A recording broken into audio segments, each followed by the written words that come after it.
Hey everybody, Josh with you here today. One of my favorite pistols, the 1911 .45 Auto.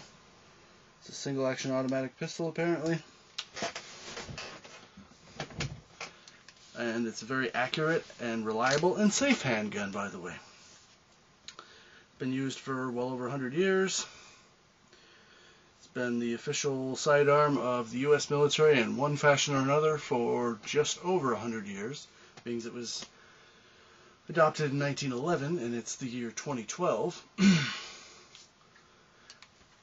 And there's a lot of interesting factors with this gun. I'm going to show you some tricks, some ways to improve your usage of it, and see what we got. So, first thing we're going to go over is carry options. This would be called locked and cocked. The slide is locked, the trigger is locked, and the hammer is cocked. So it is safe to carry around in the chamber like this. You also have the grip safety if you have the gun holstered. Or in any other event, you're not holding down the grip safety. Anyways, that's one of the primary methods of carry for this particular gun, locked and cocked. If you were going to carry this as a police officer or a security guard, you probably wouldn't carry it that way, because this is pretty much straight up kill. You know, there's no holding the trigger on the person or anything like that. It's whatever your trigger pull is, not much. So anyways, that's pretty much for CCW people and just the average guy like that, or from like Special Forces perspective. If this is your backup gun and you're running around with your little Super 22 and it jams on you, you pull this guy out and you're ready to rock. Otherwise, you can carry it, well, actually you can carry it like that too. This is using only the grip safety basically. Or if you have a Series 80 gun, you have a grip safety and a drop safety, which is known as a firing pin safety. The same covers Kimbers and a very, very rare 1940s, I believe, model. Anyways, this is the totally decocked mode. None of the safeties will work other than the grip safety in this mode, but the gun isn't cocked. The hammer isn't cocked back, so the gun cannot be fired under normal circumstances.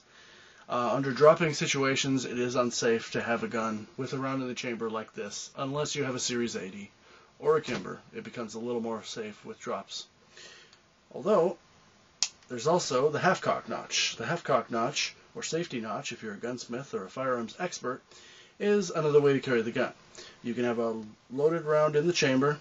You don't have to have the safety on. In fact, I don't think you can't put the safety on when it's half-cocked, and it is totally safe to carry this gun like this, because the gun isn't actually cocked, so the trigger isn't going to release it, and nothing else is either. But even if it does come off that plane of metal and slide forward, it's not going to have enough energy to set off the cartridge in the chamber. So it's just that much safer. Now that we know how to carry the gun, maybe we should know how to hold the gun. Right-handed, the 1911 is a right-handed gun. If you have one with an ambidextrous safety, it becomes a little more ambidextrous, but it's a right-handed gun. It doesn't really matter, because the eject port is on the right side, putting the spent cartridges out of the way to your right. If you shoot the gun very much, you'll know exactly where it puts the cases. A lot of times they'll go around you or behind you or something like that. But if they're not hitting you in the face, it really doesn't matter that much. So, we got the gun, let's say loaded, even though we know it's not. And that's the best way to chamber check it, by the way. Just kind of pull it back a little bit. You can look right down into the chamber. You can see if the magazine is loaded, and you can see if the chamber is loaded. Those are the two most important things in your chamber checking. It's also called brass checking, peeking, peeping, any other number of stuff like that. But what you need to know is if you have one in the tube or the chamber, and if the magazine is loaded. So let's say you need to go rock and roll. Take a peek. You got rounds in the chamber. You go all the way back until you hear the click, and bam, all the way forward, and you're ready to rock and roll. Now you have a loaded round in the chamber, theoretically. So I removed the magazine, and it didn't get loaded, so we know that. So, we have our gun on safe. We have it in the holster. We got a hostile in front of us, a tango, a bandit, an Indian, a pirate, whatever you want to call it. Pull the gun out, extend and hold it at eye level out in front of you. Now there's a couple ways you can do it. I like to perch my finger up on top of the safety so the safety cannot be engaged, and you have that much more purchase on the side of the gun. And with the right arm you push out, with the left arm, weak arm, you pull back, get to a happy medium there where the gun moves around fluidly, steady platform. You can shoot from there. Do not put your thumbs against the side of the slide. It will tear off your thumbnails and whatever else you put against it. It's coming back at about 150 miles an hour. Don't do that. See what that is? It doesn't actually touch the slide. Okay. So we went over stance. We went over safe ways to carry.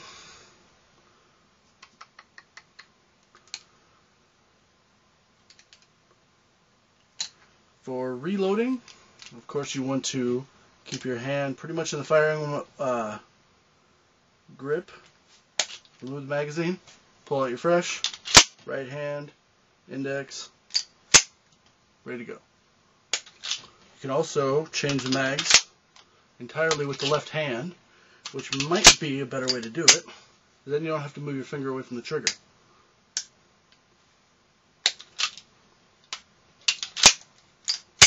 Got it?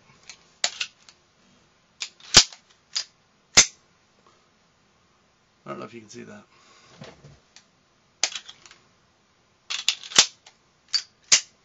Now, let's say we're ready to either we're out of ammunition or we're about to load the gun, and for some odd reason you decided to lock it open. There's two ways you can drop the slide. You got the slide release, which on a 1911 is pretty far forward, and I have very large hands, and if I can barely reach it, that means without an extended slide release, which I even have, you can't realistically drop it with the right hand. And there's no reason to.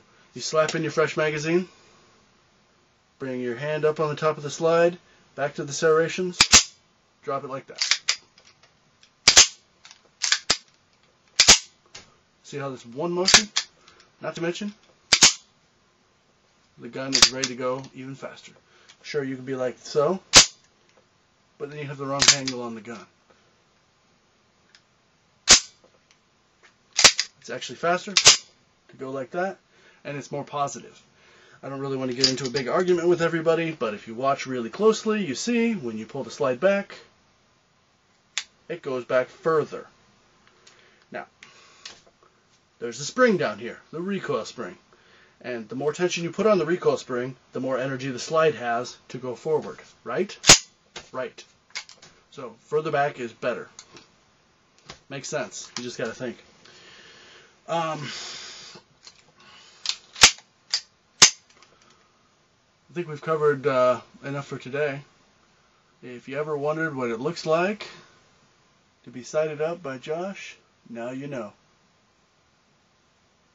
Make sure that you paid attention and you remember what you learned.